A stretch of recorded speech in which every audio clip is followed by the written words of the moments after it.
En el año 1640, el rey Carlos I de Inglaterra hizo algo que cambiaría la historia del dinero. Aunque no era su intención. Carlos necesitaba dinero para financiar sus guerras. Y sabía exactamente dónde encontrarlo. En la Torre de Londres había una cámara acorazada donde los mercaderes de la ciudad guardaban su oro. Era el lugar más seguro de Inglaterra. O eso creían. Carlos confiscó 200.000 libras en oro privado de la torre. Sin aviso. Sin permiso. Sin compensación. Los mercaderes se quedaron atónitos. El lugar que creían más seguro del reino acababa de robarles. ¿Y ahora qué? ¿Dónde guardar su oro si no podían confiar en el rey? La respuesta la encontraron en los talleres de los orfebres. Y esa respuesta, nacida de una traición real, acabaría inventando algo que todos llevamos hoy en el bolsillo. En el episodio anterior descubrimos las tres funciones del dinero: unidad de cuenta, medio de intercambio y depósito de valor. Tres trabajos que el dinero debe cumplir para que una economía funcione. Durante miles de años, esos tres trabajos los hacían objetos con valor propio. Monedas de oro, de plata, de bronce. El dinero pesaba. Brillaba. Podías morderlo para comprobar su pureza.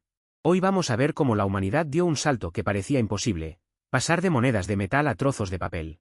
Y cómo ese salto empezó, de todas las formas posibles, con un robo. Después de la confiscación de Carlos I, los mercaderes londinenses necesitaban un lugar seguro para su oro. Y los orfebres tenían exactamente lo que hacía falta: cámaras acorazadas, cerraduras, y ninguna conexión con la corona. Los orfebres empezaron a aceptar depósitos de oro. A cambio, entregaban un recibo.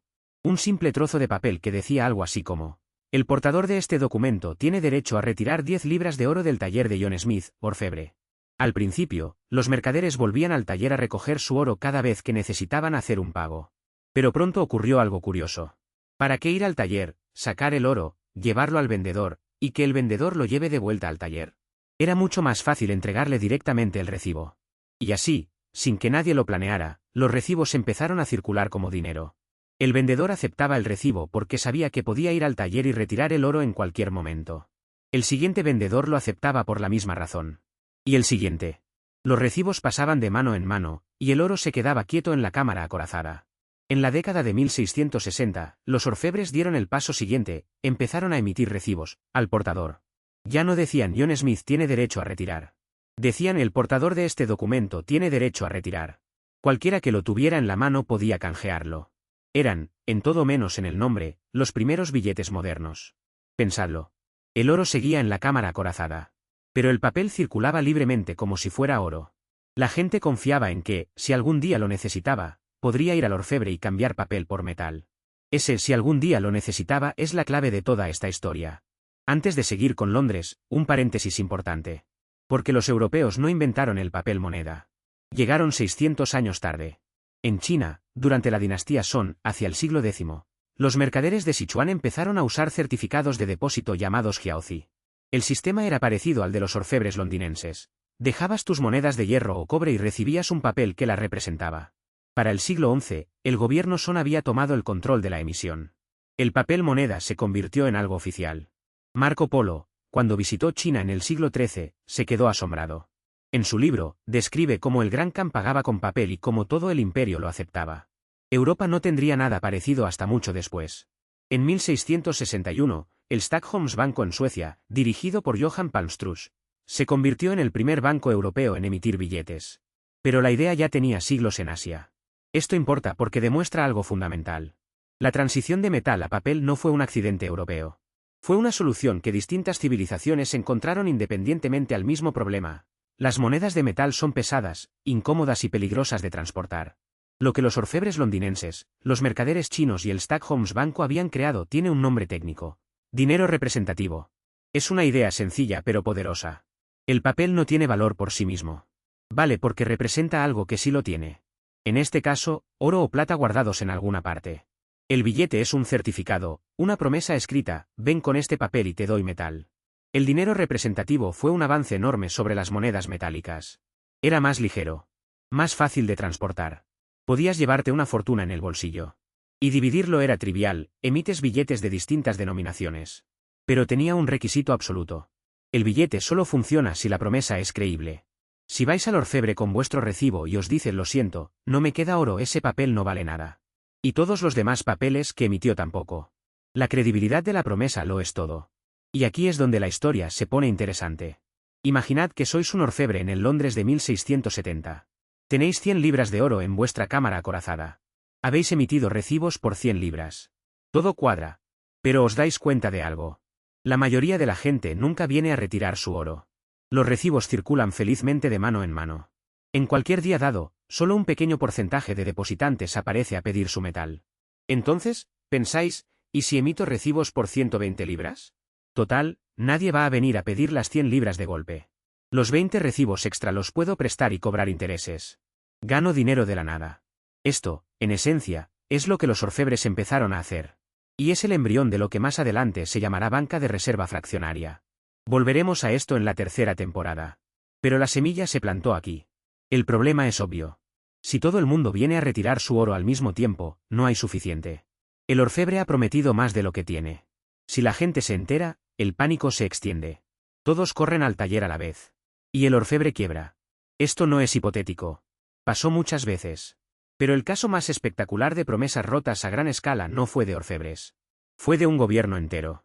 Francia, 1789. La Revolución. El nuevo gobierno revolucionario tenía un problema enorme, estaba en bancarrota. Pero tenía un activo valioso.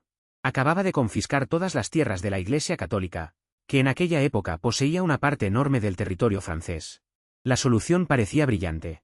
Emitieron un nuevo papel moneda llamado assignats, respaldado por esas tierras confiscadas. La idea era que los assignats se usarían para comprar las tierras en subastas públicas, y una vez usados, se destruirían.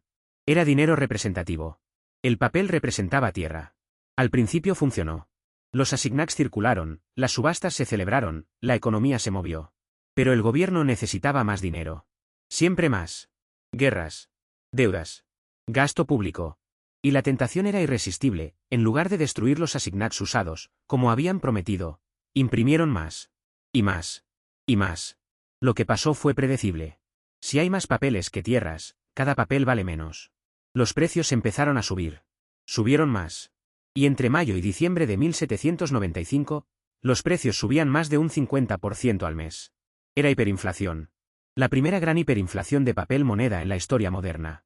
Para 1796, los assignats no valían prácticamente nada. El gobierno los retiró. La gente que había confiado en ellos se quedó sin nada. La lección fue brutal y clara. El dinero representativo funciona mientras la promesa se cumple. En el momento en que el emisor imprime más papel del que puede respaldar, la confianza se desmorona. Y una vez perdida la confianza, recuperarla es casi imposible. Al otro lado del Atlántico, 66 años después, otro gobierno llegó a una conclusión parecida, aunque con un resultado menos catastrófico. En 1862, Estados Unidos estaba en plena guerra civil. Abraham Lincoln necesitaba dinero para financiar al ejército de la Unión. El oro no alcanzaba. Los impuestos no bastaban. Los préstamos eran insuficientes. La solución, emitir papel moneda sin respaldo directo en oro. Los llamaron greenbacks por el color verde de su reverso. Eran billetes del gobierno federal, declarados de curso legal, pero no canjeables por oro. Los greenbacks perdieron valor frente al oro. En su peor momento, un greenback valía menos de 40 centavos en oro. Pero no colapsaron como los assignats. ¿Por qué? Porque la Unión estaba ganando la guerra. Porque el gobierno no imprimió cantidades descontroladas. Y porque había una expectativa razonable de que, una vez terminada la guerra, el gobierno restauraría la convertibilidad. Y así fue. Después de la guerra, Estados Unidos fue reduciendo gradualmente la cantidad de greenbacks en circulación. Para 1879 se restauró la convertibilidad en oro. Los greenbacks son un caso interesante porque muestran que el dinero representativo tiene matices. No es blanco o negro. No es respaldado al 100% o totalmente sin valor. Hay un espectro. Y en ese espectro, lo que importa no es solo cuánto respaldo hay, sino cuánta confianza tiene la gente en que el emisor cumplirá su promesa.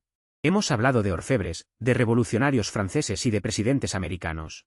Pero en el fondo, toda esta historia trata de algo que nos afecta a todos, la promesa. El dinero representativo es, en su esencia, una promesa escrita. Este papel vale algo real. Confiad en mí.